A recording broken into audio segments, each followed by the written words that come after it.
Chinese सेंटरवर मिळते ना, अगदी तशी चटपटीत आणि कुरकुरीत गोबी मंचुरियन बनवण्यासाठी मी येथे अर्धा किलो कोबी चॉपरने चॉप करून घेतला, याऐवजी बारीक कट करून घेतला तरीही चालेल। त्यानंतर यामध्ये चवीनुसार मीठ, 1 चमचा काळी मिरी पावडर, 1 चमचा आले लसूण पेस्ट, बारीक कट केलेली मिरची, 1 चमचा काश्मीरी लाल मिरची पावडर आणि अर्धा चमचा गरम मसाला घालून चांगलं मिक्स करून घेतलं आणि 10 मिनिटांसाठी बाजूला ठेवून दिलं। 10 मिनिटांनंतर यामध्ये 5 ते 6 चमचे मैदा आणि 7 ते 8 चमचे कॉर्नफ्लॉवर ऍड केलं, चांगलं मिक्स करून घेतलं आणि याचे छोटे छोटे बॉल्स बनवून घेतले आणि तेल चांगलं गरम करून घेतलं आणि हे मंचुरियन्सचे बॉल चांगला डार्क सोनेरी कलर येईपर्यंत फ्राय करून घेतले। मंचुरियन एक्स्ट्रा क्रिस्पी बनवण्यासाठी डीप फ्राय करून काढलेली मंचुरियन परत एकदा डबल डीप फ्राय करून काढायची आणि ही पहा किती मस्त क्रिस्पी मंचुरियन बनवून तयार झाले आहे। आता सॉस ग्रेव्ही बनवण्यासाठी कढईमध्ये 2 चमचे तेल घेतलं आणि यामध्ये बारीक कट केलेला कांदा आणि 1 चमचा आले लसूण पेस्ट चांगली परतून घेतली आणि यामध्ये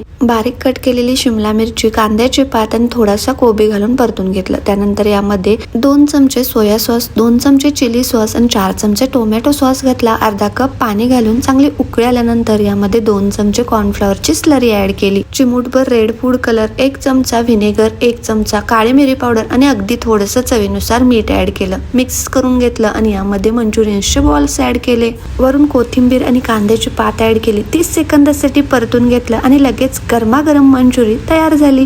डिटेल परफेक्ट रेसिपी पाहण्यासाठी स्क्रीनवर आलेल्या त्रिकोणी बटनवर क्लिक करा।